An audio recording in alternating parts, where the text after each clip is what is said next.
पधार चुके हैं प्राचीर पर।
और अब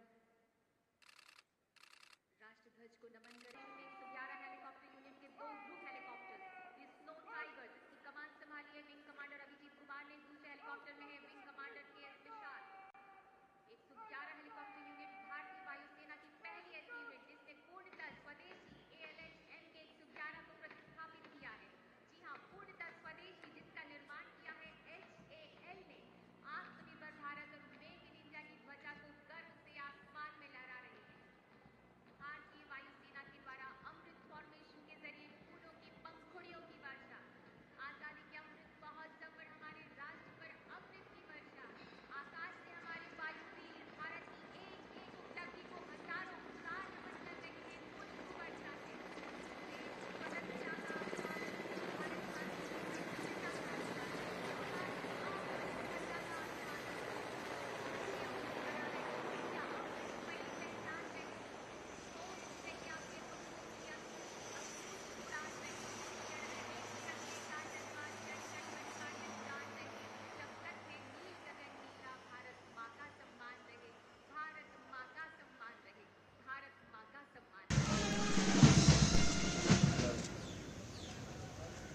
आजादी के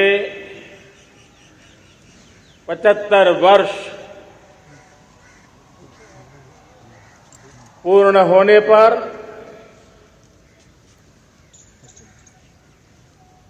देशवासियों को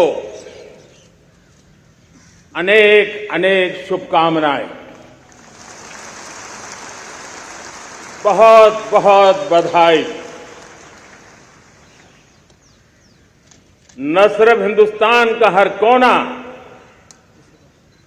लेकिन दुनिया के हर कोने में आज किसी न किसी रूप में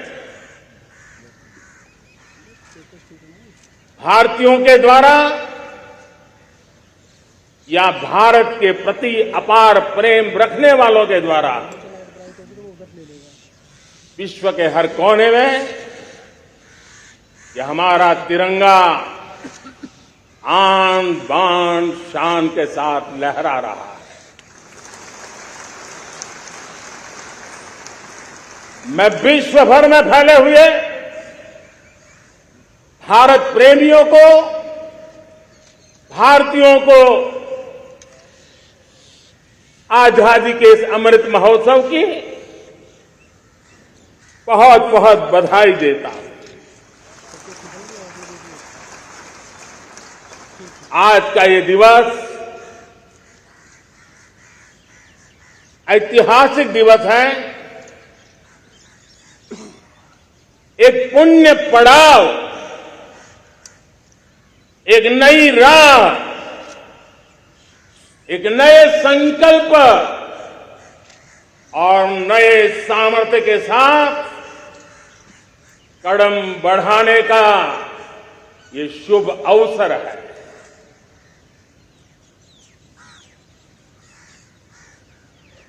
आजादी के जंग में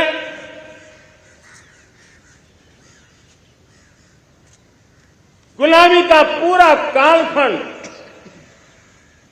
संघर्ष में बीता है। हिंदुस्तान का कोई कोना ऐसा नहीं था,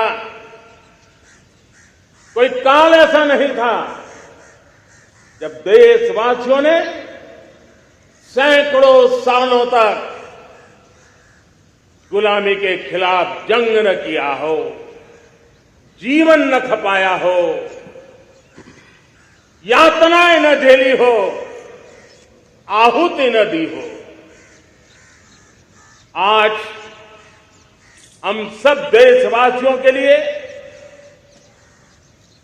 ऐसे हर महापुरुष को, हर त्यागी को, हर बलिदानी को नमन करने का अवसर है, उनका ऋण स्वीकार करने का अवसर है और उनका स्मरण करते हुए उनके सपनों को जल्द से जल्द पूरा करने का संकल्प लेने का भी अवसर है।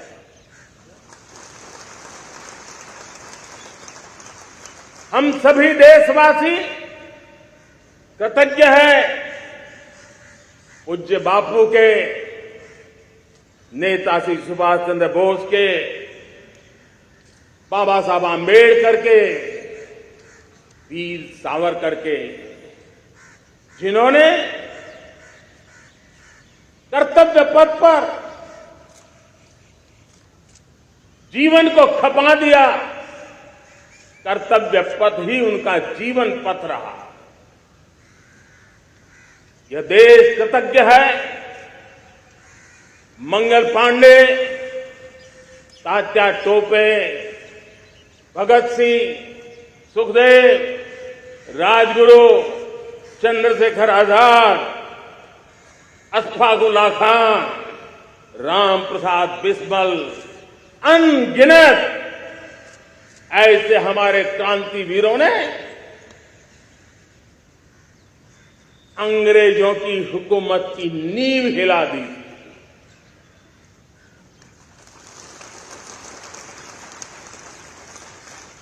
यह राष्ट्र कृतज्ञ है उन वीरांगनाओं के लिए,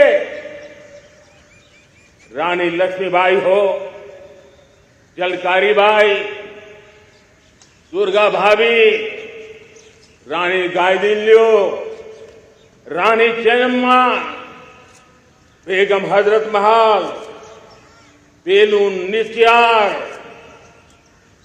भारत की नारी शक्ति क्या होती, भारत की नारी शक्ति का संकल्प क्या होता है, भारत की नारी त्याग और बलिदान की क्या पराकाष्ठा कर सकती है, वैसी अनगिनत वीरांगनाओं का स्मरण करते हुए हर हिंदुस्तानी गर्व से भर जाता है।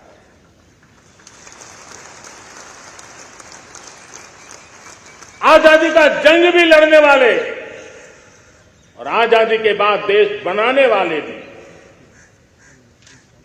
डॉक्टर राजेंद्र प्रसाद जी हो, नेहरू जी हो, सरदार वल्लभ भाई पटेल, श्यामा प्रसाद मुखर्जी, लाल बहादुर शास्त्री, दीनदयाल उपाध्याय, जयप्रकाश नारायण, राम मनोहर लोहिया, आचार्य विनोबा भावे, नानाजी देशमुख, सुब्रमण्यम भारती, अनगिनत ऐसे महापुरुषों को आज नमन करने का अवसर है। जब आजादी के जंग की चर्चा करते हैं तो हम उन जंगलों में जीने वाले हमारे आदिवासी समाज का भी गौरव करना हम नहीं भूल सकते। भगवान बिरसा मुंडा, सिद्धो कान्हो, अल्लूरी सीताराम राजू, गोविंद गुरु, अनगिनत नाम है जिन्होंने आजादी के आंदोलन की आवाज बन करके दूर सुदूर जंगलों में भी मेरे आदिवासी भाई बहनों में, माताओं में, युवकों में मातृभूमि के लिए जीने मरने की प्रेरणा जगाई। ये देश का सौभाग्य रहा है कि आजादी के जंग के कई रूप रहे और उसमें एक रूप वो भी था जिसमें नारायण गुरु हो, स्वामी विवेकानंद हो, महर्षि अरविंदो हो, गुरुदेव रविंद्रनाथ टैगोर हो, ऐसे अनेक महापुरुष हिंदुस्तान के हर कोने में, हर काल में भारत की चेतना को जगाते रहे, भारत को चेतनवंत बनाते रहे। अमृत महोत्सव के दौरान देश ने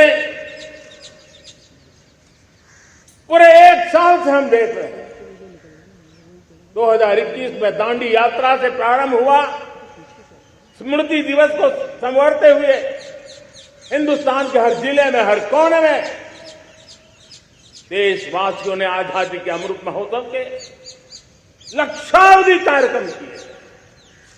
शायद इतिहास में इतना विशाल, व्यापक, लंबा एक ही मकसद का उत्सव मनाया गया हो, वो शायद ये पहली घटना हुई हो। और हिंदुस्तान के हर कोने में उन सभी महापुरुषों को याद करने का प्रयास किया गया जिनको किसी न किसी कारणवश इतिहास में जगह न मिली या उनको भुला दिया गया था।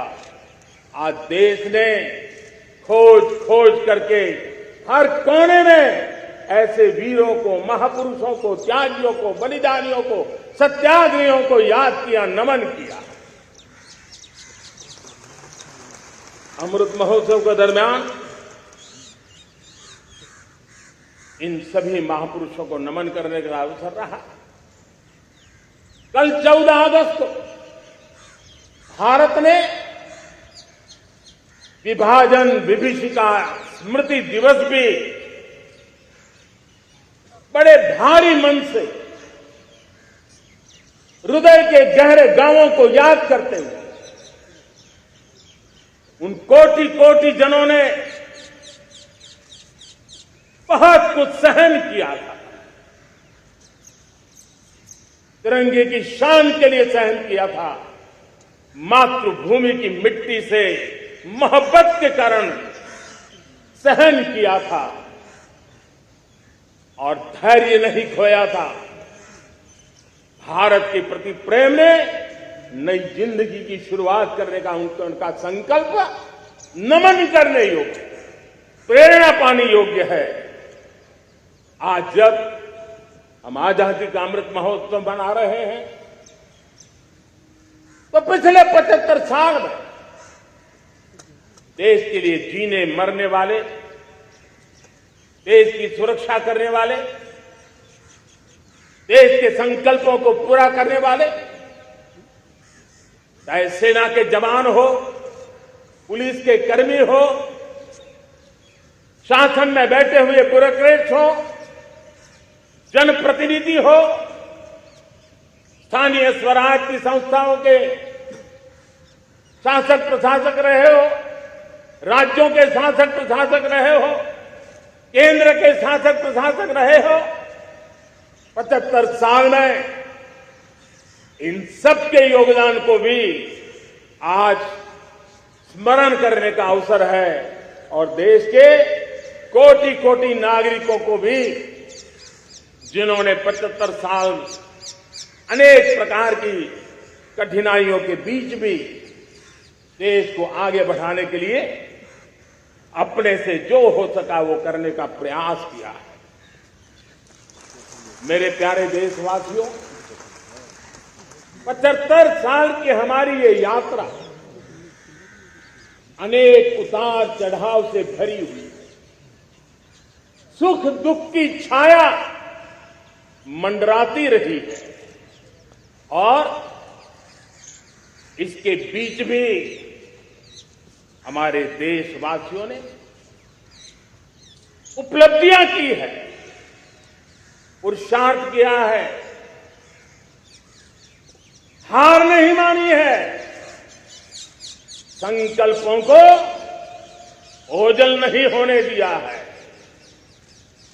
और इसलिए, और ये भी सच्चाई है कि सैकड़ों सालों के गुलामी के कालखंड ने भारत के मन को, भारत के मानवीय की भावनाओं को गहरे गांव की गहरी चोटें पहुंचाई, लेकिन उसके भीतर एक जिद भी थी, एक जिजीविषा भी थी, एक जुनून भी था, एक जोम भी था। और उसके कारण अभावों के बीच में भी, उपहास के बीच में भी, और जब आजादी का जंग अंतिम चरण में था तो देश को डराने के लिए, निराश करने के लिए, हताश करने के लिए सारे उपाय किए गए। अगर आजादी आई, अंग्रेज चले जाएंगे तो देश टूट जाएगा, बिखर जाएंगे, लोग अंदर अंदर लड़ करके मर जाएंगे, कुछ नहीं बचेगा, अंधकार युग में भारत चला जाएगा। न जाने क्या क्या आशंकाएं व्यक्त की गई, लेकिन उनको पता नहीं था ये हिंदुस्तान की मिट्टी है, इस मिट्टी में वो सामर्थ्य है जो शासकों से भी परे सामर्थ्य का एक अंतर प्रभार लेकर के जीता रहा है, सदियों तक जीता रहा। और उसी का परिणाम है, हमने क्या कुछ नहीं झेला। कभी अन्न का संकट झेला, कभी युद्ध के शिकार हो गए, आतंकवाद ने डगर डगर चुनौतियां पैदा की, निर्दोष नागरिकों को मौत के घाट उतार दिया गया, छद्म युद्ध चलते रहे, प्राकृतिक आपदाएं आती रही, सफलता विफलता, आशा निराशा, न जाने कितने पड़ाव आए, लेकिन इन पड़ाव के बीच भी भारत आगे बढ़ता रहा।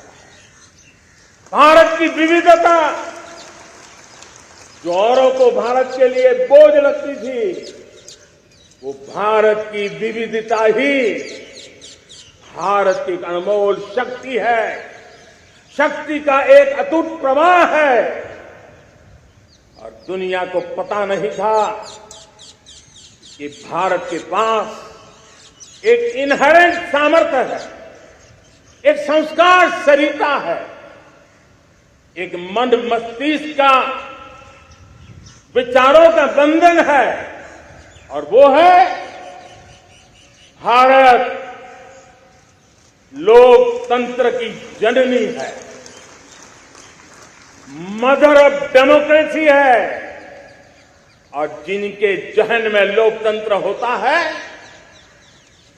वे जब संकल्प करके चल पड़ते हैं, वो सामर्थ्य दुनिया की बड़ी बड़ी सल्तनतों के लिए भी संकट का काल लेकर के आती है। ये मदर ऑफ डेमोक्रेसी, ये लोकतंत्र की जननी हमारे भारत ने सिद्ध कर दिया कि हमारे पास एक अनमोल सामर्थ्य है। मेरे प्यारे देशवासियों, 75 साल की यात्रा में आशाएं, अपेक्षाएं, उतार चढ़ाव सब कुछ के बीच में हर एक के प्रयास से हम जहां तक पहुंच पाए थे, पहुंचे थे। और 2014 में देशवासियों ने मुझे दायित्व दिया। आजादी के बाद जन्मा हुआ मैं पहला व्यक्ति था जिसको लाल किले से देशवासियों का गौरवगान करने का अवसर मिला था।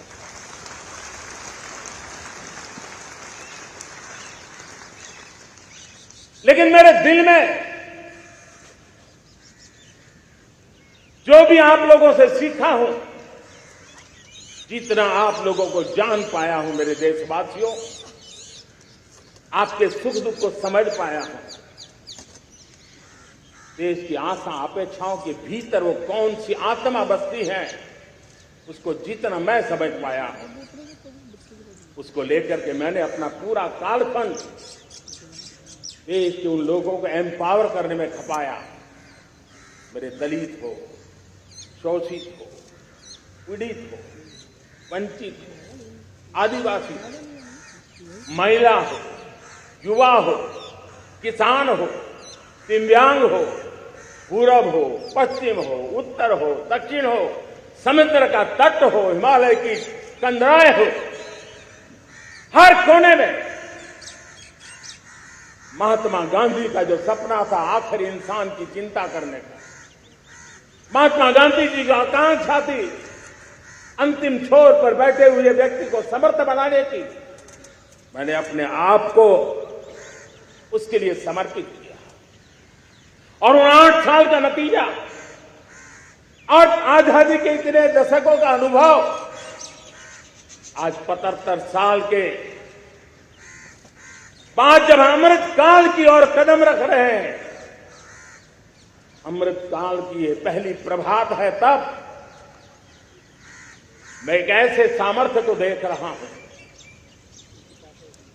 और जिससे मैं गौरव से भर जाता हूं। देशवासियों, मैं आज देश का सबसे बड़ा सौभाग्य ये देख रहा हूं कि भारत का जनमन आकांक्षी जनमन है। एस्पिरेशनल सोसाइटी किसी भी देश की बहुत बड़ी अमानत होती है और हमें गर्व है कि आज हिंदुस्तान के हर कोने में, हर समाज के हर वर्ग में, हर तबके में आकांक्षाएं उफान पर है। देश का हर नागरिक चीजें बदलना चाहता है, बदलते देखना चाहता है, लेकिन इंतजार करने को तैयार नहीं है, अपनी आंखों के सामने देखना चाहता है, कर्तव्य से जुड़ करके करना चाहता है, वो गति चाहता है, वो प्रगति चाहता है। 75 साल में संजोए हुए सारे सपने अपने ही आंखों के सामने पूरा करने के लिए वो लालायित है, उत्साहित है, उतावला भी है। कुछ लोगों को इसके कारण संकट हो सकता है, क्योंकि जब एस्पिरेशनल सोसाइटी होती है तब सरकारों को भी तलवार की धार पे चलना पड़ता है, सरकारों को भी समय के साथ दौड़ना पड़ता है। और मुझे विश्वास है, चाहे केंद्र सरकार हो, राज्य सरकार हो, स्थानीय स्वराज की संस्थाएं हो, किसी भी प्रकार की शासन व्यवस्था क्यों न हो, हर किसी को इन एस्पिरेशनल सोसाइटी को एड्रेस करना पड़ेगा। उनकी आकांक्षाओं के लिए हम ज्यादा इंतजार नहीं कर सकते। हमारे इस एस्पिरेशनल सोसाइटी ने लंबे अरसे तक इंतजार किया है, लेकिन अब वो अपनी आने वाली पीढ़ी को इंतजार में जीने के लिए मजबूर करने को तैयार नहीं है। और इसलिए ये अमृत काल का पहली प्रभात हमें उस एस्पिरेशनल सोसाइटी की आकांक्षाओं को पूरा करने के लिए एक बहुत बड़ा सुनहरा अवसर देकर के आई है। मेरे प्यारे देशवासियों, हमने पिछले दिनों देखा है, एक और ताकत का हमने अनुभव किया है, और वो है भारत में एक सामूहिक चेतना का पुनर्जागरण हुआ। एक सामूहिक चेतना का पुनर्जागरण आजादी के इतने संघर्ष में से जो अमृत था वो अब संजोया जा रहा है, संकलित हो रहा है, संकल्प में परिवर्तित हो रहा है, पुरुषार्थ की पराकाष्ठा जुड़ रही है और सिद्धि का मार्ग नजर आ रहा है। ये चेतना, मैं समझता हूं कि चेतना का जागरण, ये पुनर्जागरण, ये हमारी सबसे बड़ी अमानत है। और ये पुनर्जागरण देखिए, 10 अगस्त तक लोगों को पता तक नहीं होगा शायद कि देश के भीतर कौन सी ताकत है, लेकिन पिछले 3 दिन से जिस प्रकार से तिरंगे झंडे को लेकर के, तिरंगा की यात्रा लेकर के देश चल पड़ा है। बड़े बड़े सोशल साइंस के एक्सपर्ट्स ये भी शायद कल्पना नहीं कर सकते कि मेरे भीतर के अंदर कितने, मेरे देश के भीतर कितना बड़ा सामर्थ्य है, एक तिरंगे झंडे ने दिखा दिया। यह पुनर्चेतना, पुनर्जागरण का पल है। ये लोग समझ नहीं पाए हैं। जब देश जनता कर्फ्यू के लिए हिंदुस्तान का हर कोना निकल पड़ता है, तब उस चेतना की अनुभूति है।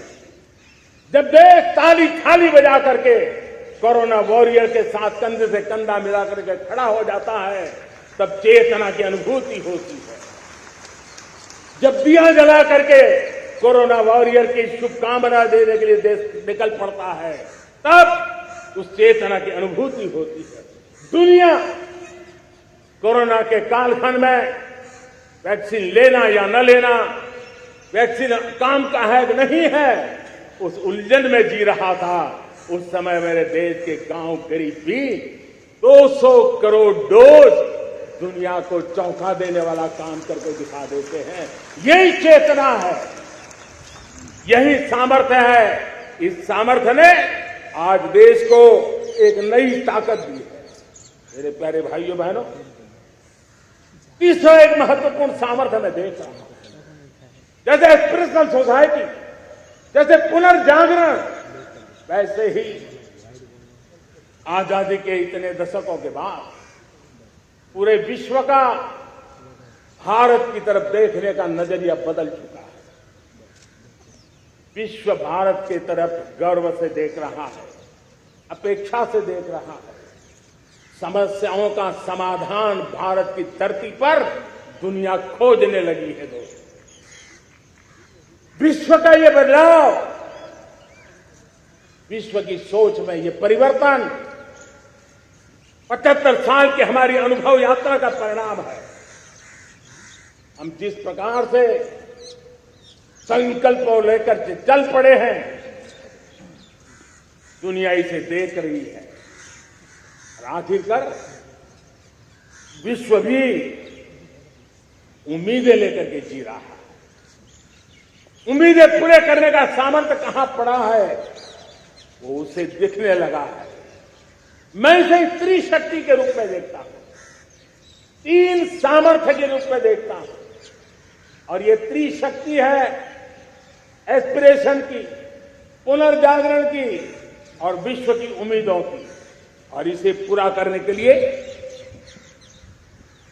हम जानते हैं दोस्तों, आज दुनिया में एक विश्वास जगने में मेरे देशवासियों की बहुत बड़ी भूमिका है। 130 करोड़ देशवासियों ने कई दशकों के अनुभव के बाद स्थिर सरकार का महत्व क्या होता है, राजनीतिक स्थिरता का महत्व क्या होता है, पॉलिटिकल स्टेबिलिटी दुनिया में किस प्रकार की ताकत दिखा सकती है, नीतियों में कैसा सामर्थ्य होता है, उन नीतियों पर विश्व का कैसे भरोसा बनता है, ये भारत ने दिखाया है और दुनिया भी इसे समझ रही है। और हम जब राजनीतिक स्थिरता हो, नीतियों में गतिशीलता हो, निर्णयों में तेजी हो, सर्वव्यापकता हो, सर्वसमावेशकता हो, तो विकास के लिए हर कोई भागीदार बनता है। हमने सबका साथ सबका विकास का मंत्र लेकर हम चले थे, लेकिन देखते ही देखते देशवासियों ने सबका विश्वास और सबका प्रयास से उसमें और रंग भर दिए हैं। और इसलिए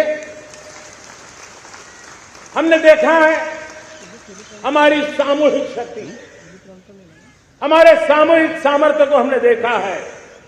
आजादी का अमृत महोत्सव जिस प्रकार से बनाया है, जिस प्रकार से हर जिले में 75 अमृत सरोवर बनाने का अभियान चल रहा है। गांव-गांव के लोग जुट रहे हैं, कार सेवा कर रहे हैं, अपने प्रयत्नों से अपने गांव में जल संरक्षण के लिए बड़ा अभियान चला रहे हैं। और इसलिए भाइयों बहनों, चाहे स्वच्छता का अभियान हो, चाहे गरीबों के कल्याण का काम हो, देश आज पूरी शक्ति से आगे बढ़ा है। लेकिन भाइयों बहनों, हम लोग आजादी के अमृत काल में हमारी 75 साल की यात्रा को उसका गौरवगान करते रहेंगे, अपनी ही पीठ थपथपाते रहेंगे, तो हमारे सपने कहीं दूर चले जाएंगे। और इसलिए 75 साल का कालखंड कितना ही शानदार रहा हो, कितने ही संकटों वाला रहा हो, कितने ही चुनौतियों वाला रहा हो, कितने ही सपने अधूरे दिखते हो, उसके बावजूद आज जब हम अमृत काल में प्रवेश कर रहे हैं, अगले 25 वर्ष हमारे देश के लिए अत्यंत महत्वपूर्ण है। और इसलिए जब मैं आज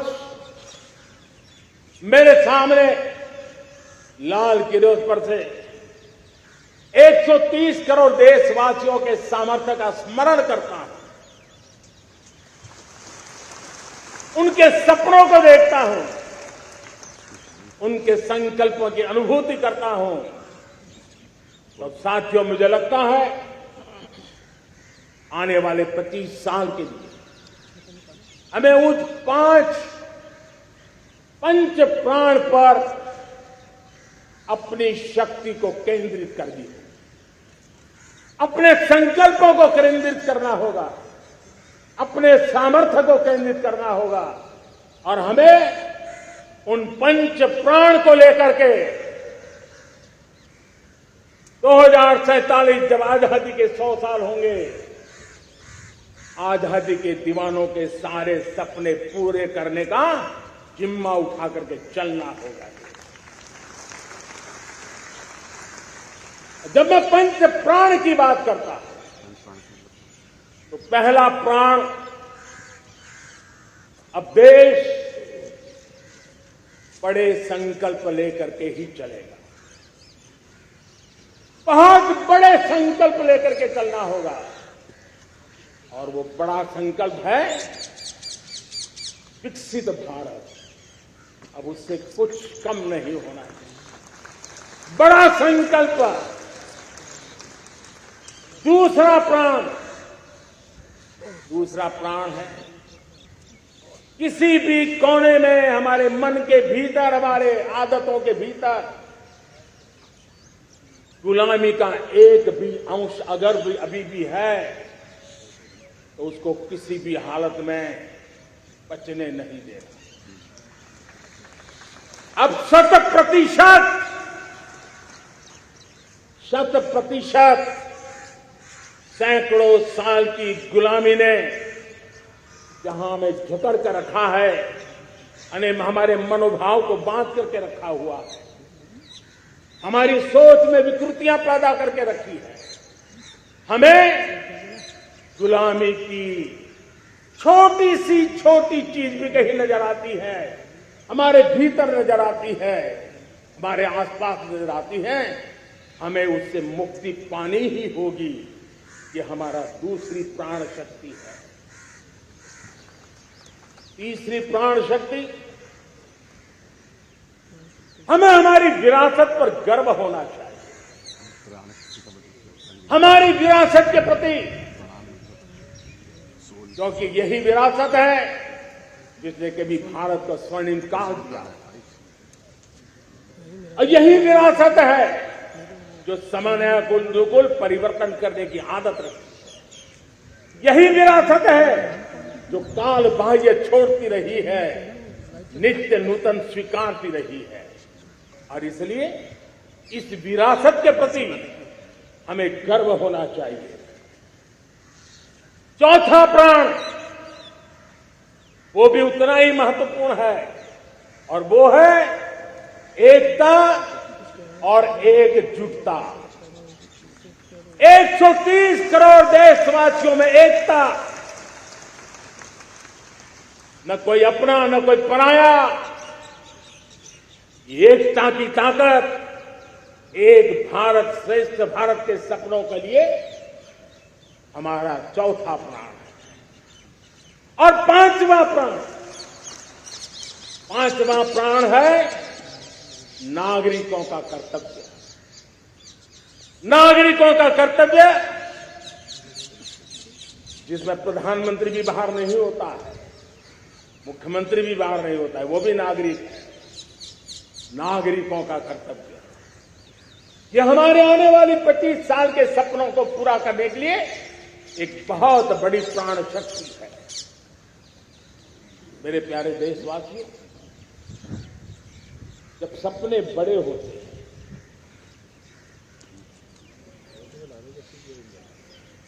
जब संकल्प बड़े होते हैं, तो पुरुषार्थ भी बहुत बड़ा होता है, शक्ति भी बहुत बड़ी मात्रा में जुटती है। अब कोई कल्पना कर सकता है कि देश 40-42 के कालखंड को याद कीजिए। देश उठ खड़ा हुआ था, किसी ने हाथ में झाड़ू लिया था, किसी ने तकली दी थी, किसी ने रैटिया लिया था, किसी ने सत्याग्रह का मार्ग चुना था, किसी ने संघर्ष का मान चुना था, किसी ने क्रांति की वीरता का रास्ता चुना था। लेकिन संकल्प बड़ा था आजादी, और ताकत देखिए, बड़ा संकल्प था तो आजादी लेके रहे। हम आजाद हो गए। अगर संकल्प छोटा होता, सीमित होता, तो शायद आज भी संघर्ष करने के दिन चालू रहते। लेकिन संकल्प बड़ा था तो हमने हासिल भी किया। मेरे प्यारे देशवासियों, अब आज जब अमृत काल की पहली प्रभात है, तो हमें इस 25 साल में विकसित भारत बना के रहना है अपनी आंखों के सामने। और जो 20, 22, 25 साल के नौजवान मेरे देश के मेरे सामने हैं, मेरे देश के नौजवानों, जब देश आजादी के 100 साल मनाएगा, तब आप 50-55 के हुए हो। मतलब आपके जीवन का ये स्वर्णिम काल, आपकी उम्र के ये 25-30 साल भारत के सपनों को पूरा करने का काल है। आप संकल्प लेकर के मेरे साथ चल पड़िए साथियों, तिरंगे झंडे की शपथ लेकर के चल पड़िए। हम सब पूरी ताकत से लग जाएं। बड़ा संकल्प, मेरा देश विकसित देश होगा, डेवलप कंट्री होगा। विकास के हर पैरामीटर में हम मानव केंद्रीय व्यवस्था को विकसित करेंगे। हमारे केंद्र में मानव होगा, हमारे केंद्र में के मानव की आशा आकांक्षाएं होगी। हम जानते हैं, भारत जब बड़े संकल्प करता है तो करके भी दिखाता है। जब मैंने यहां स्वच्छता की बात कही थी मेरी पहले बात है, देश चल पड़ा, जिससे जहां हो सका स्वच्छता की ओर आगे बढ़ा, और गंदगी के प्रति नफरत एक स्वभाव बनता गया। यही तो देश है जिसने इसको करके दिखाया है, और कर भी रहा है, आगे भी कर रहा है। यही तो देश है जिसने वैक्सीनेशन, दुनिया दुविधा में थी, 200 करोड़ का लक्ष्य पार कर लिया, समय सीमा में कर लिया, पुराने सारे रिकॉर्ड तोड़ के कर लिया। ये देश कर सकता है। हमने तय किया था देश को, खाड़ी के तेल पर हम गुजारा करते हैं, झाड़ी के तेल की ओर कैसे बढ़े। 10% इथेनॉल ब्लेंडिंग का सपना बड़ा लगता था, पुराना इतिहास बताता था संभव नहीं है, लेकिन समय से पहले 10% इथेनॉल ब्लेंडिंग करके देश ने इस सपने को पूरा कर दिया। भाइयों बहनों, 2.5 करोड़ लोगों को इतने कम समय में बिजली कनेक्शन पहुंचाना छोटा काम नहीं था, देश ने करके दिखाया। लाखों परिवारों के घर में जल से नल, नल से जल, नल से जल पहुंचाने का काम आज देश तेज गति से कर रहा है। खुले में शौच से मुक्ति भारत के अंदर आज संभव हो पाया है। मेरे प्यारे देशवासियों, अनुभव कहता है कि एक बार हम सब संकल्प लेकर के चल पड़े तो हम निर्धारित लक्ष्यों को पार कर सकते। रिन्यूएबल एनर्जी का लक्ष्य हो, देश में नए मेडिकल कॉलेज बनाने का इरादा हो, डॉक्टरों की तैयारी करवानी हो, हर क्षेत्र में पहले से गति बहुत बड़ी है। और इसलिए मैं कहता हूं अब आने वाले 25 साल बड़े संकल्प के हों। यही हमारा प्राण, वही हमारा प्रण भी होना चाहिए। दूसरी बात मैंने कही है, उस प्राण शक्ति की मैंने चर्चा की है कि गुलामी की मानसिकता। देश सोचिए भाइयों, कब तक दुनिया हमें सर्टिफिकेट बांटती रहेगी? कब तक दुनिया के सर्टिफिकेट पर हम गुजारा करेंगे? क्या हम अपने मानक नहीं बनाएंगे? क्या 130 करोड़ का देश अपने मानकों को पार करने के लिए पुरुषार्थ नहीं कर सकता है? हमें किसी भी हालत में औरों के जैसा दिखने की कोशिश करने की जरूरत नहीं है। हम जैसे हैं वैसे, लेकिन सामर्थ्य के साथ खड़े होंगे, ये हमारा मिजाज होना। हमें गुलामी से मुक्ति चाहिए। हमारे मन के भीतर दूर दूर 7 समंदर के नीचे भी गुलामी का तत्व नहीं बच रहना चाहिए। और मैं आशा देखता हूं जिस प्रकार से नई राष्ट्रीय शिक्षा नीति बनी है, जिस मंथन के साथ बनी है,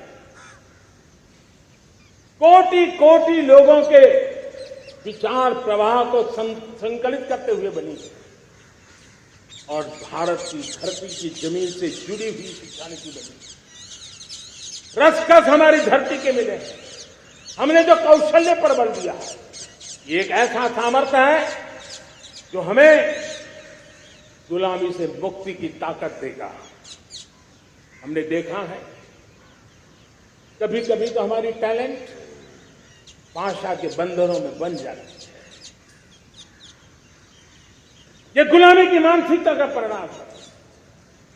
हमें हमारे देश की हर भाषा पे गर्व होना चाहिए। वो हमें भाषा आती हो या ना आती हो, लेकिन मेरे देश की भाषा है, मेरे पूर्वजों ने दुनिया को दी हुई वैध सौगात है, हमें गर्व होना चाहिए। मेरे साथियों, आज डिजिटल इंडिया का रूप हम देख रहे हैं, स्टार्टअप देख रहे हैं। कौन लोग हैं? ये वो टैलेंट है जो टियर 2, टियर 3 सिटी में किसी गांव गरीब के परिवार में बसे हुए लोग हैं। ये हमारे नौजवान हैं जो आज नई नई खोज के साथ दुनिया के सामने आ रहे हैं। गुलामी की मानसिकता हमें उसे तिलांजलि देनी पड़ेगी। अपने सामर्थ्य पर भरोसा कर रहा हूं। दूसरी एक बात जो मैंने कही, तीसरी मेरी प्राण शक्ति की बात है, वो है हमारी विरासत पर हमें गर्व होना चाहिए। जब हम अपनी धरती से जुड़ेंगे, जब हम अपनी धरती से जुड़ेंगे, तभी तो ऊंचा उड़ेंगे।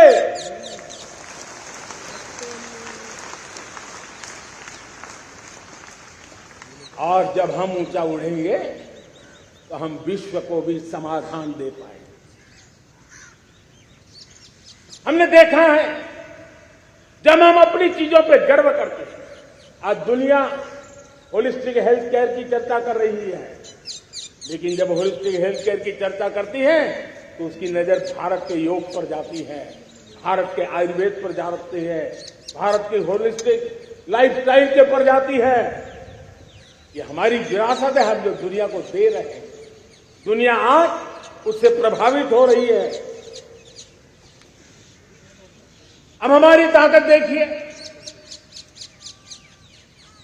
हम वो लोग हैं जो प्रकृति के साथ जीना जानते हैं, प्रकृति को प्रेम करना चाहते हैं। आज विश्व पर्यावरण की जो समस्याओं से जूझ रहा है, हमारे पास वो विरासत है। ग्लोबल वार्मिंग की समस्याओं के समाधान का रास्ता हम लोगों के पास है, हमारे पूर्वजों ने दिया हुआ। जब हम लाइफ स्टाइल की बात करते हैं, एनवायरमेंट फ्रेंडली लाइफ स्टाइल की बात करते हैं, हम लाइफ मिशन की बात करते हैं, तो दुनिया का ध्यान आकर्षित करते हैं। हमारे पास एक सामर्थ्य है, हमारा बड़ा धान, मोटा धान मिलेट, हमारे यहां तो घर घर की चीज रही है, ये हमारी विरासत है। हमारे छोटे किसानों के परिश्रम से छोटी छोटी जमीन के टुकड़ों में फलने फूलने वाली हमारे धान। आज दुनिया अंतर्राष्ट्रीय स्तर पर मिलेट ईयर मनाने के लिए आगे बढ़ रही है। मतलब हमारी विरासत को आज दुनिया, हम उस पर गर्व करना सीखे। हमारे पास दुनिया को बहुत कुछ देना। हमारे फैमिली वैल्यूज, विश्व के सामाजिक तनाव की जब चर्चा हो रही है, व्यक्तिगत तनाव की चर्चा होती है तो लोगों को योग दिखता है, सामूहिक तनाव की बात होती है तब भारत की पारिवारिक व्यवस्था की, संयुक्त परिवार की एक पूंजी सदियों से हमारी माताओं बहनों के त्याग बलिदान के कारण परिवार नाम की जो व्यवस्था विकसित हुई, ये हमारी विरासत है। इस विरासत पर हम गर्व कैसे करें? हम तो वो लोग हैं जो जीव में भी शिव देखते हैं, हम वो लोग हैं जो नर में नारायण देखते हैं, हम वो लोग हैं जो नारी तो नारायण कहते हैं, हम वो लोग हैं जो पौधे में परमात्मा देखते हैं, हम वो लोग हैं जो नदी को मां मानते हैं, हम वो लोग हैं जो कंकर में हर कंकर में शंकर देखते हैं। यह हमारा सामर्थ्य है, हर नदी में मां का रूप देखते हैं। पर्यावरण की इतनी व्यापकता विशालता, ये हमारा गौरव। हम विश्व के सामने जब खुद गर्व करेंगे तो दुनिया करेगी। भाइयों बहनों, हम वो लोग हैं जिसने दुनिया को वसुधैव कुटुंबकम का मंत्र दिया। हम वो लोग हैं जो दुनिया को कहते हैं एकम सत विप्रहा बदौर वदंती। आज जो होलियर देन दाव का जो संकट चल रहा है, तुझसे बड़ा मैं हूं, ये जो तनाव का कारण बना हुआ है, दुनिया को एकम सत विप्रहा बहुधा वदंती का ज्ञान देने वाली विरासत हमारे पास है। जो कहते हैं सत्य एक है, जानकार लोग उसको अलग अलग तरीके से कहते हैं, ये गौरव हमारा है। हम लोग हैं जो कहते हैं यत् पिंडे तत् ब्रह्मांडे। कितनी बड़ी सोच है, जो ब्रह्मांड में है वो हर जीव मात्र में है। यत् पिंडे तत् ब्रह्मांडे, ये कहने वाले हम लोग हैं। हम वो लोग हैं जिसने दुनिया का कल्याण देखा है। हम जन कल्याण से जग कल्याण के राही रहे, जन कल्याण से जग कल्याण की राह पर चलने वाले हम लोग जब दुनिया की कामना करते हैं तब कहते हैं सर्वे अपनी सुखिनो संतु सर्वे संतु निरामया। सबके सुख की बात, सबके आरोग्य की बात करना, ये हमारी विरासत है। और इसलिए हम बड़ी शान के साथ हमारी इस विरासत का गर्व करना सीखे। ये प्राण शक्ति है हमारी, जो हमें 25 साल के सपना पूरा करने के लिए जरूरी है। उसी प्रकार से मेरे प्यारे देशवासियों, एक और महत्वपूर्ण विषय है एकता, एकजुटता। इतने बड़े देश को, उसकी विविधता को हमें सेलिब्रेट करना। इतने पंथ परंपराएं, ये हमारे आन बान शान है। कोई नीचा नहीं, कोई ऊंचा नहीं है, सब बराबर है। कोई मेरा नहीं, कोई पराया नहीं, सब अपने हैं। ये भाव एकता के लिए बहुत जरूरी है। घर में भी एकता की नींव तभी रखी जाती है जब बेटे बेटी एक समान हो। अगर बेटे बेटी एक समान नहीं होंगे तो एकता के मंत्र नहीं पूछ सकते। जेंडर इक्वलिटी हमारी एकता के लिए पहली।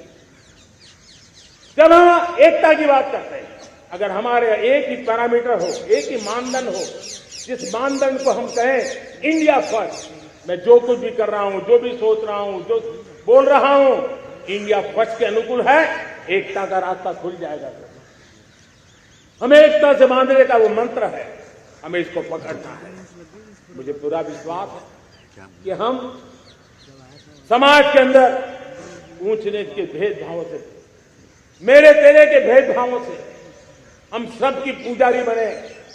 श्रमेव जयते कहते हैं हम, श्रमिक का सम्मान, ये हमारा स्वभाव बना है। लेकिन भाइयों बहनों, मैं लाल किले से मेरी एक पीड़ा और कहना चाहता हूं। ये दर्द मैं कह बिना नहीं रहता। मैं जानता हूं कि शायद लाल किले का विषय नहीं हो सकता, लेकिन मेरे भीतर का दर्द मैं कहां कहूंगा। देशवासियों के सामने नहीं कहूंगा तो कहां कहूंगा। और वो है, किसी न किसी कारण से हमारे अंदर एक ऐसी विकृति आई है, हमारी बोलचाल में, हमारे व्यवहार में, हमारे कुछ शब्दों में, हम नारी का अपमान करते हैं।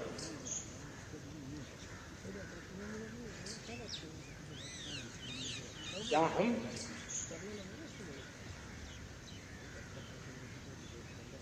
स्वभाव से, संस्कार से, रोजमर्रा की जिंदगी में नारी को अपमानित करने वाली हर बात से मुक्ति का संकल्प ले सकते हैं?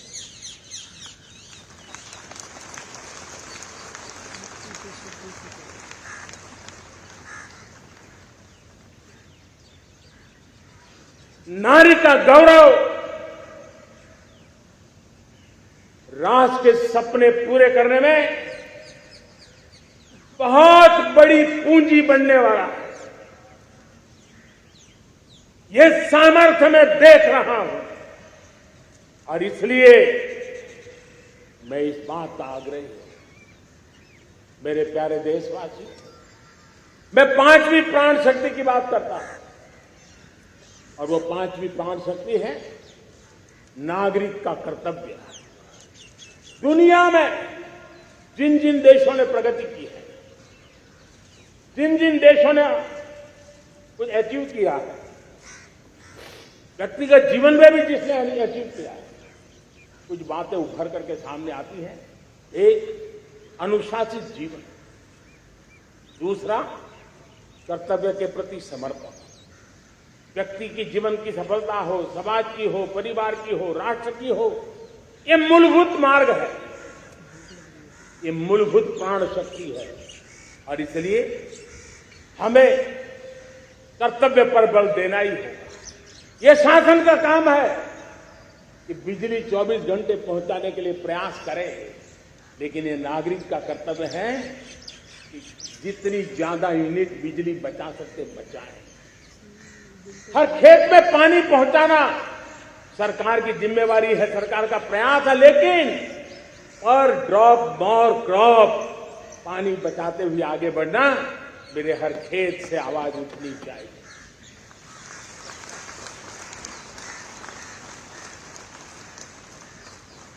केमिकल मुक्त खेती, ऑर्गेनिक फार्मिंग, प्राकृतिक खेती, ये हमारा कर्तव्य है। साथियों, चाहे पुलिस हो या पीपल हो, शासक हो या प्रशासक, ये नागरिक कर्तव्य से कोई अछूता नहीं हो सकता। हर कोई अगर नागरिक के कर्तव्यों को निभाएगा तो मुझे विश्वास है कि हम इच्छित लक्ष्य को प्राप्त करने में समय से पहले सिद्धि प्राप्त कर सकते हैं। मेरे प्यारे देशवासियों,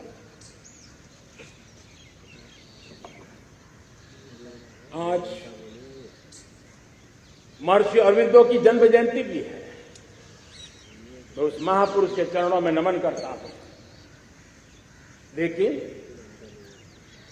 हमें उस महापुरुष को याद करना होगा जिन्होंने कहा था, स्वदेशी से स्वराज, स्वराज से सुराज। ये उनका मंत्र है। हम सबको सोचना होगा कि हम कब तक दुनिया के और लोगों पर निर्भर रहेंगे। क्या हमारे देश का अन्न की आवश्यकता हो, हम आउटसोर्स कर सकते हैं क्या? जब देश ने तय कर लिया कि हमारा पेट हम खुद भरेंगे, देश ने करके दिखाया कि नहीं दिखाया?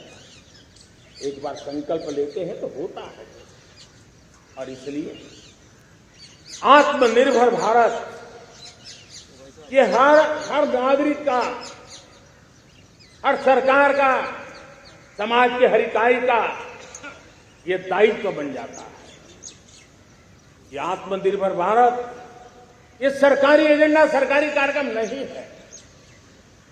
ये समाज का जन आंदोलन है जिसे हमें आगे बढ़ाना है। मेरे साथियों, आज जब ये बात हमने सुनी, आजादी के 75 साल के बाद जिस आवाज को सुनने के लिए हमारे कान तरस रहे, 75 साल के बाद वो आवाज सुनाएगी। 75 साल के बाद लाल किले पर से तिरंगे को सलामी देने का काम पहली बार मेड इन इंडिया तोप ने किया। कौन हिंदुस्तानी होगा जिसको ये बात, एक आवाज उसे नई प्रेरणा, ताकत नहीं दी? और इसलिए मेरे प्यारे भाई बहनों, मैं आज मेरे देश के सेना के जवानों का हृदय से अभिनंदन करना चाहता हूं। मेरी आत्मनिर्भर की बात को संगठित स्वरूप में, साहस के स्वरूप में मेरी सेना के जवानों ने, सेना नायकों ने जिस जिम्मेवारी के साथ कंधे पे उठाया, मैं उनको जितनी सैल्यूट करूं उतनी कम है। उनको आज मैं सलाम करता हूं, क्योंकि सेना का जवान मौत को मुट्ठी में लेकर के चलता है। मौत और जिंदगी के बीच में कोई फासला ही नहीं होता है, और तब बीच में वो डट करके खड़ा होता है। और वो मेरा सेना का जवान तय करे कि हम 300 ऐसी चीजों अब लिस्ट करते हैं जो हम विदेश से नहीं लाएंगे, हमारे देश की। ये संकल्प छोटा नहीं। मुझे इस संकल्प में भारत के आत्मनिर्भर भारत के उज्ज्वल भविष्य के वो बीज मैं देख रहा हूं, जो इस सपने को वटवृक्ष में परिवर्तित करने वाले हैं।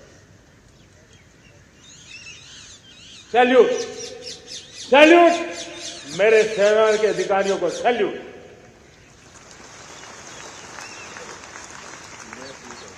मैं आज मेरे छोटे छोटे बालकों को 5 साल 7 साल की आयु के बाद उनको भी सैल्यूट करना चाहिए, उनको भी सलाम करना चाहिए। जब देश के सामने चेतना जगी, मैंने सैकड़ों परिवारों से सुना है, 5-5, 7 साल के बच्चे घर में कह रहे हैं कि अब हम विदेशी खिलौने से नहीं खेलेंगे। 5 साल का बच्चा घर में विदेशी खिलौने से नहीं खेलेंगे, ये जब संकल्प करता है ना, तब आत्मनिर्भर भारत उसकी रगों में दौड़ता है। आप देखिए, पीएलआई स्कीम 1 लाख करोड़ रुपया दुनिया के लोग हिंदुस्तान में अपना नसीब आजमाने आ रहे हैं, टेक्नोलॉजी लेकर के आ रहे हैं, रोजगार के नए अवसर बना रहे हैं। भारत मैन्युफैक्चरिंग हब बनता जा रहा है, आत्मनिर्भर भारत की बुनियाद बना रहा है। आज इलेक्ट्रॉनिक गुड्स मैन्युफैक्चरिंग हो, मोबाइल फोन का मैन्युफैक्चरिंग हो, आज देश बहुत तेजी से प्रगति कर रहा है। जब हमारा ब्रह्मोस दुनिया में जाता है, कौन हिंदुस्तानी होगा जिसका मन आसमान को न छूता होगा। आज हमारी मेट्रो कोचिज, हमारी वंदे भारत ट्रेन विश्व के लिए आकर्षण बन रहा है। मेरे प्यारे देशवासी, हमें आत्मनिर्भर बनना है हमारे एनर्जी सेक्टर में। हम कब तक एनर्जी के सेक्टर में किसी और पर डिपेंडेंट रहेंगे? और हमें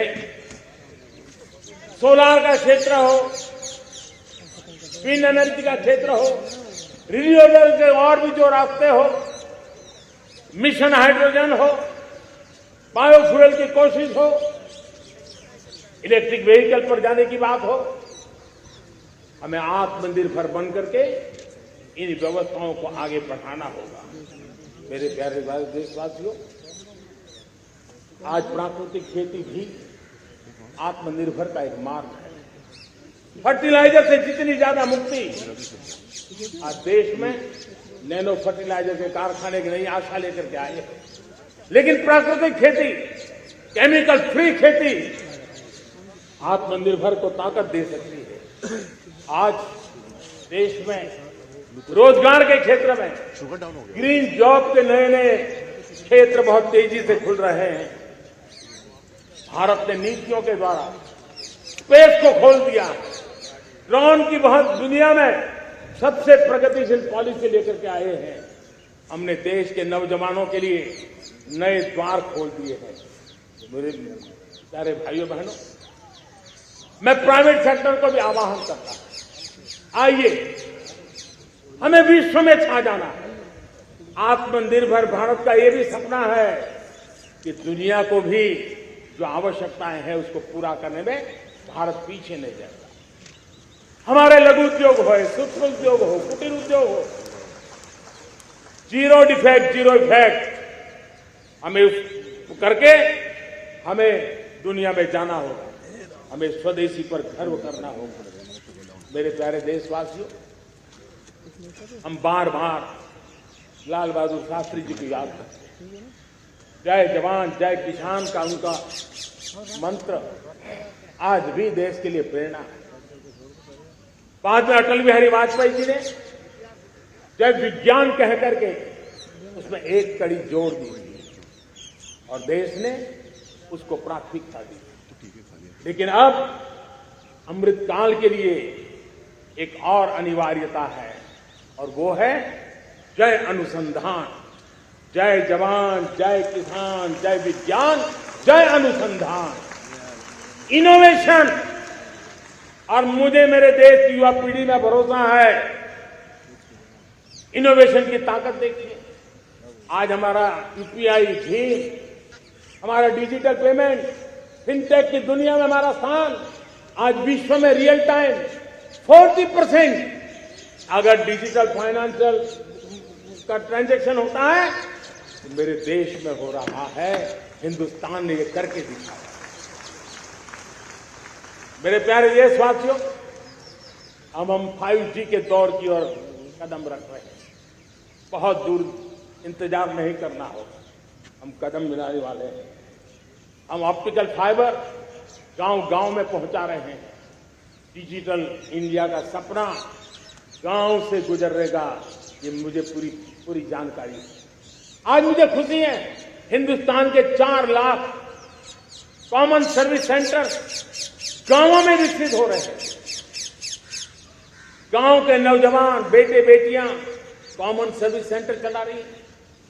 देश गर्व कर सकता है कि गांव के क्षेत्र में 4 लाख डिजिटल एंटरप्रेन्योर का तैयार होना और सारी सेवाएं लोग गांव के लोग उनके यहां लेने के लिए आदी बन जाए, ये अपने आप में टेक्नोलॉजी हब बनने की भारत की जो ताकत है। मेरे प्यारे देशवासियों, ये जो डिजिटल इंडिया का मूवमेंट है, जो सेमीकंडक्टर की ओर हम कदम मार रहे हैं, 5G की ओर कदम मार रहे हैं, ऑप्टिकल फाइबर का नेटवर्क बिछा रहे हैं, ये सिर्फ आधुनिकता की पहचान ऐसा नहीं है। 3 बड़ी ताकतें इसके अंदर समाई हुई।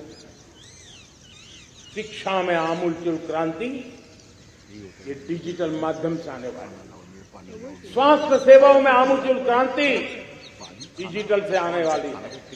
कृषि जीवन में भी बहुत बड़ा बदलाव डिजिटल से आने वाला है। एक नया विश्व तैयार हो रहा है।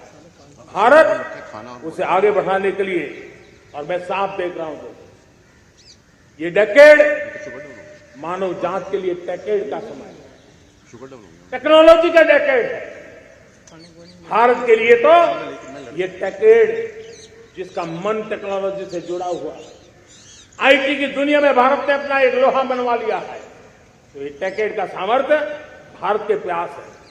हमारा अटल इनोवेशन मिशन, हमारे इंक्यूबेशन सेंटर, हमारे स्टार्टअप एक नया पूरा क्षेत्र का विकास कर रहे हैं। युवा पीढ़ी के लिए नए अवसर लेकर के आ रहे हैं। स्पेस मिशन की बात हो, हमारा डीप ओशन मिशन की बात हो, समुद्र की गहराई में जाना हो या हमें आसमान को छूना हो, ये नए क्षेत्र हैं जिसको लेकर के हम आगे बढ़ रहे हैं। मेरे प्यारे देशवासियों, हम इस बात को न भूलें, और भारत ने सदियों से देखा हुआ, जैसे देश में कुछ नमूना रूप कामों की जरूरत होती है, कुछ बड़ी बड़ी ऊंचाइयों की जरूरत होती है, लेकिन साथ साथ धरातल पर मजबूती बहुत आवश्यक है। भारत की आर्थिक विकास की संभावनाएं धरातल की मजबूती से जुड़ी हैं, और इसलिए हमारे छोटे किसान, उनका सामर्थ्य, हमारे छोटे उद्यमी, उनका सामर्थ्य, हमारे लघु उद्योग, कुटीर उद्योग, सूक्ष्म उद्योग, रेहड़ी पटरी वाले लोग, घरों में काम करने वाले लोग, ऑटो रिक्शा चलाने वाले लोग, बस सेवाएं देने वाले लोग, ये समाज का जो सबसे बड़ा तबका है, इसका सामर्थ्यवान होना भारत के सामर्थ्य की गारंटी है। और इसलिए हमारे आर्थिक विकास की ये जो मूलभूत जमीनी ताकत है, उस ताकत को सर्वाधिक बल देने की दिशा में हमारा प्रयास चल रहा है। मेरे प्यारे देशवासियों, हमारे पास 75 साल का अनुभव है। हमने 75 साल में कई सारी सिद्धियां भी प्राप्त की हैं। हमने 75 साल के अनुभव में नए सपने भी संजोए हैं, नए संकल्प भी लिए। लेकिन अमृतकाल के लिए हमारे मानव संसाधन का ऑप्टिमम आउटकम कैसे हो, हमारी प्राकृतिक संपदा का ऑप्टिमम आउटकम कैसे हो, इस लक्ष्य को लेकर के हमें चलना है। और तब मैं पिछले कुछ सालों से अनुभव से कहना चाहता हूं, आपने देखा होगा, आज अदालत के अंदर देखिए, हमारी वकील के क्षेत्र में काम करने वाले हमारी नारी शक्ति इस ताकत के साथ नजर आ रही है। आप ग्रामीण क्षेत्र में जनप्रतिनिधि के रूप में देखिए, हमारी नारी शक्ति इस मिजाज से समर्पित भाव से अपनी गांवों की समस्याओं को सुलझाने में लगी हुई है। आज ज्ञान का क्षेत्र देख लीजिए, विज्ञान का क्षेत्र देख लीजिए, हमारे देश की नारी शक्ति सिरमौर नजर आ रही है। आज हम पुलिस में देखें, हमारी नारी शक्ति लोगों की सुरक्षा की जिम्मेवारी उठा रही है। हम जीवन के हर क्षेत्र में देखें, खेलकूद का मैदान देखें या युद्ध की भूमि देखें, भारत की नारी शक्ति एक नए सामर्थ्य, नए विश्वास के साथ आगे आ रही है। मैं इसको भारत की 75 साल की जो यात्रा में जो योगदान है, उसमें अब कई गुना योगदान आने वाले 25 साल में मैं मेरी नारी शक्ति का देख रहा हूं, मेरी माताओं, बहनों का, मेरी बेटियों का देख रहा हूं। और इसलिए ये सारे हिसाब किताब से ऊपर है, सारे आपके पैरामीटर से अतिरिक्त है। हम इस पर जितना ध्यान देंगे, हम जितने ज्यादा अवसर हमारी बेटियों को देंगे, जितनी सुविधाएं हमारी बेटियों के लिए केंद्रित करेंगे, आप देखना वो हमें बहुत कुछ लौटा करके देंगे। वो देश को इस ऊंचाई पर ले जाएगा। इस अमृत काल में जो सपने पूरे करने में जो मेहनत लगने वाली है, अगर हमारी नारी शक्ति की मेहनत जुड़ जाएगी, व्यापक रूप से जुड़ जाएगी, तो हमारी मेहनत कम होगी, हमारा समय सीमा भी कम हो जाएगी, हमारे सपने और तेजस्वी होंगे, और ओजस्वी होंगे, और दैविक प्रमाण होंगे। और इसलिए आइए साथियों, हम जिम्मेवारियों को लेकर आगे बढ़े। मैं आज भारत के संविधान के निर्माताओं का भी धन्यवाद करना चाहता हूं। तो उन्होंने जो हमें फेडरल स्ट्रक्चर दिया है, उसके स्पिरिट को बनाते हुए, उसकी भावनाओं का आदर करते हुए हम कंधे से कंधा मिला करके इस अमृत काल में चलेंगे, तो सपने साकार होकर के रहेंगे। कार्यक्रम भिन्न हो सकते हैं, कार्यशैली भिन्न हो सकती है, लेकिन संकल्प भिन्न नहीं हो सकते। राष्ट्र के लिए सपने भिन्न नहीं हो सकते। आइए हम एक ऐसे युग के अंदर आगे बढ़े।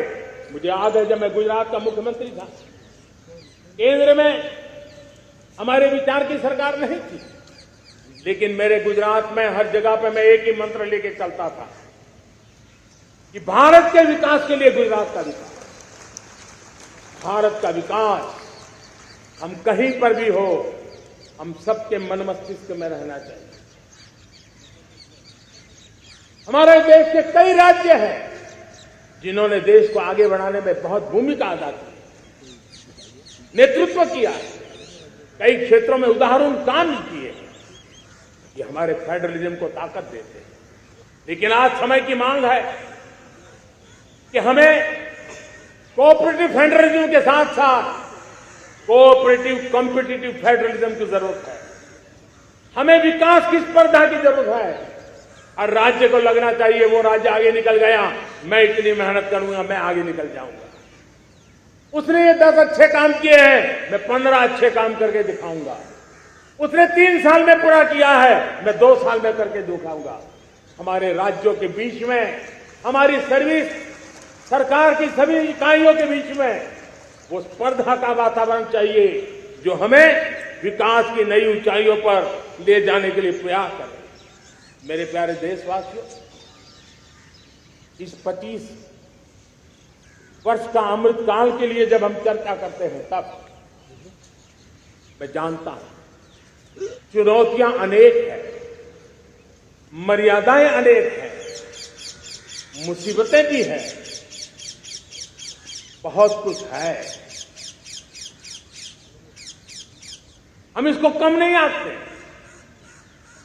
रास्ते खोजते हैं, लगातार कोशिश कर रहे हैं, लेकिन 2 विषयों को तो मैं यहां आज चर्चा करना चाहता हूं। चर्चा अनेक विषयों पर हो सकती है, लेकिन मैं अभी समय की सीमा के कारण 2 विषयों पर चर्चा करता हूं। और मैं मानता हूं हमारे इन सारी चुनौतियों के कारण, विकृतियों के कारण, बीमारियों के कारण, इस 25 साल का अमृत काल, उस पर शायद अगर हमने समय रहते नहीं चेते, समय रहते समाधान नहीं किए, तो वो ये विकराल रूप ले सकते हैं। और इसलिए मैं सबकी चर्चा न करते हुए 2 पर जरूर चर्चा करना चाहता हूं। एक है भ्रष्टाचार, दूसरा है भाई भतीजावाद, परिवारवाद। भारत जैसे लोकतंत्र में जहां लोग गरीबी से जूझ रहे हैं,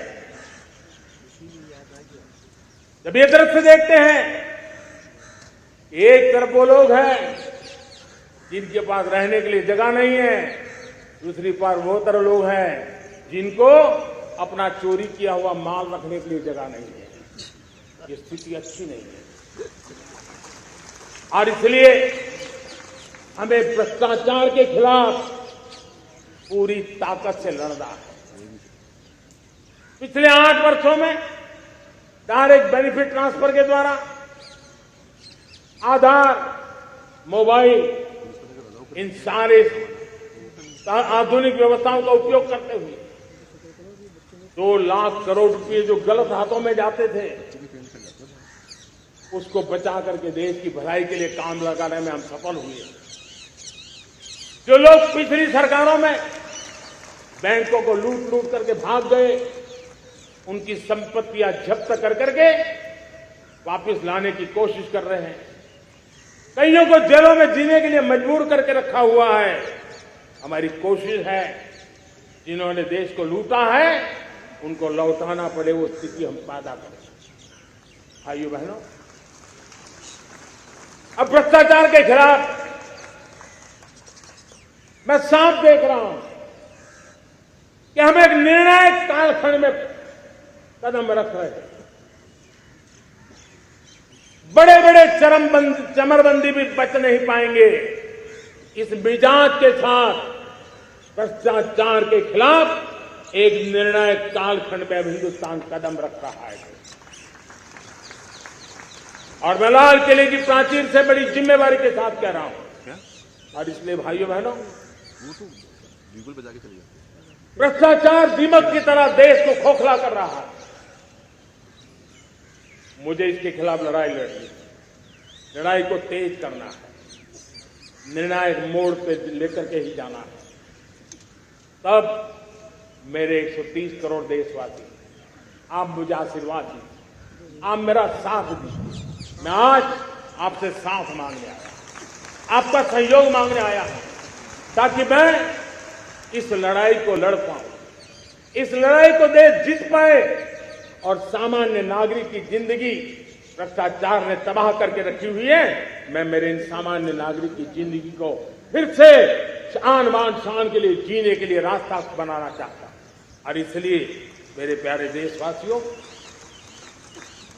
ये चिंता का विषय है कि आज देश में भ्रष्टाचार के प्रति नफरत तो दिखती है, व्यक्त भी होती है, लेकिन कभी कभी भ्रष्टाचारियों के प्रति उदारता बरती जाती है। किसी भी देश में ये शोभा नहीं देगा। और कई लोग तो इतनी बेशर्मी तक चले जाते हैं कि कोर्ट में सजा हो चुकी हो, भ्रष्टाचारी सिद्ध हो चुका हो, जेल जाना तय हो चुका हो, जेल गुजार रहे हो, उसके बावजूद भी उनका महिमा मंडन करने में लगे रहते हैं, उनकी शान शौकत में लगे रहते हैं, उनकी प्रतिष्ठा बनाने में लगे रहते हैं। अगर जब तक समाज में गंदगी के प्रति नफरत नहीं होती है, स्वच्छता की चेतना जगती नहीं है। जब तक भ्रष्टाचार और भ्रष्टाचारी के प्रति नफरत का भाव पैदा नहीं होता है, सामाजिक रूप से उसको नीचा देखने के लिए मजबूर नहीं करते, तब तक एक मानसिकता खत्म होने वाली है।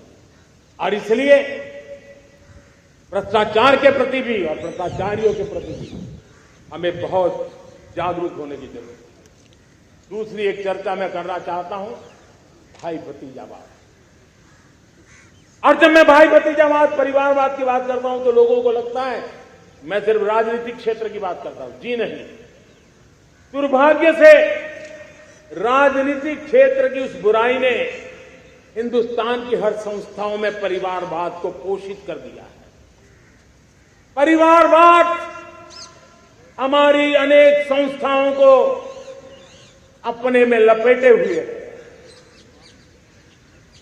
और इसके कारण मेरे देश की टैलेंट को नुकसान होता है, मेरे देश के सामर्थ्य को नुकसान होता है। जिनके पास अवसर की संभावनाएं हैं वो परिवारवाद, भाई भतीजे के बाद बाहर रह जाता है। भ्रष्टाचार का भी कारण ये भी एक बन जाता है ताकि उसका कोई भाई भतीजे के कार्य आसरा नहीं है तो लगता है चलो भाई कहीं से खरीद करके जगह बना लो।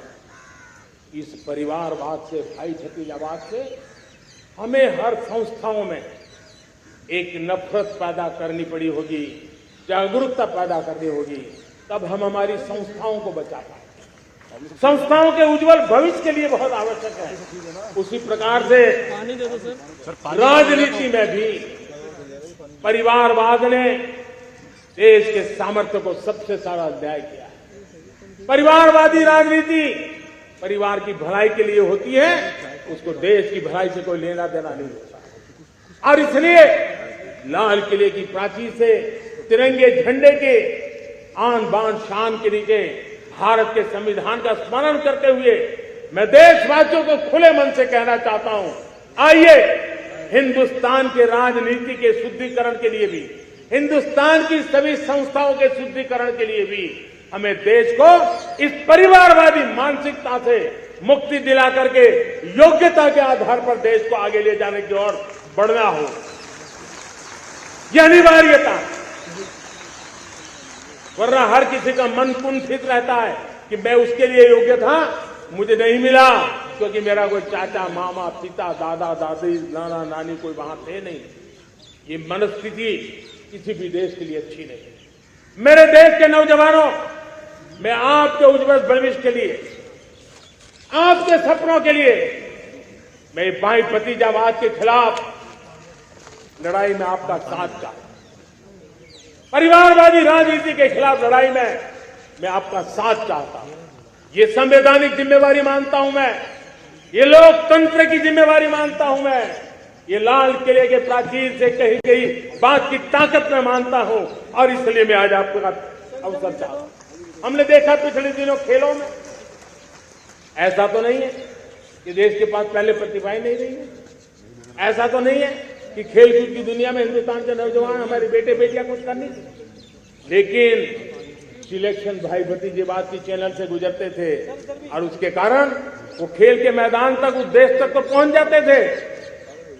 जीत हार से उन्हें लेना देना नहीं था, लेकिन जब ट्रांसपेरेंसी आई, योग्यता के आधार पर खिलाड़ियों का चयन होने लगा, पूर्ण पारदर्शिता से खेल के मैदान में सामर्थ्य का सम्मान होने लगा, आज देखिए दुनिया में खेल के मैदान में भारत का तिरंगा फहरता है, भारत का राष्ट्रगान गाया जाता है, गर्व होता है, और परिवारवाद से मुक्ति होती है, भाई भतीजावाद से मुक्ति होती है, तो ये नतीजे आते हैं। मेरे प्यारे देशवासियों, ये ठीक है, चुनौतियां बहुत हैं।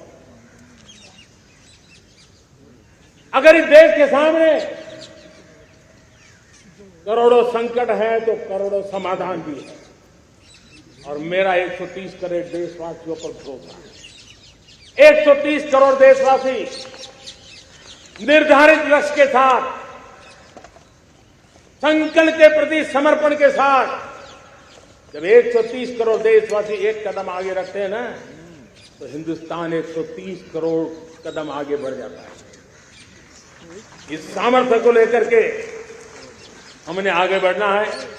इस अमृत काल में, जब ये अमृत काल की पहली बेला है, पहली प्रभात है, हमें आने वाले 25 साल को एक पल भी भूलना नहीं है। एक एक दिन, समय का प्रत्येक क्षण, जीवन का प्रत्येक कण मातृभूमि के लिए जीना, और तभी आजादी के दीवानों को हमारी सच्ची श्रद्धांजलि होगी। तभी 75 साल तक देश को यहां तक पहुंचाने में जिन जिन लोगों ने योगदान किया, उनका पुण्य स्मरण हमें काम आएगा। मैं देशवासियों से आग्रह करते हुए, नई संभावनाओं को संजोते हुए, नए संकल्पों को पार करते हुए, आगे बढ़ने का विश्वास लेकर के आज अमृत काल का आरंभ करते हैं। आजादी का अमृत महोत्सव अब अमृत काल की दिशा में पलट चुका है, आगे बढ़ चुका है। तब इस अमृत काल में सबका प्रयास अनिवार्य है, सबका प्रयास ही परिणाम लाने वाला है।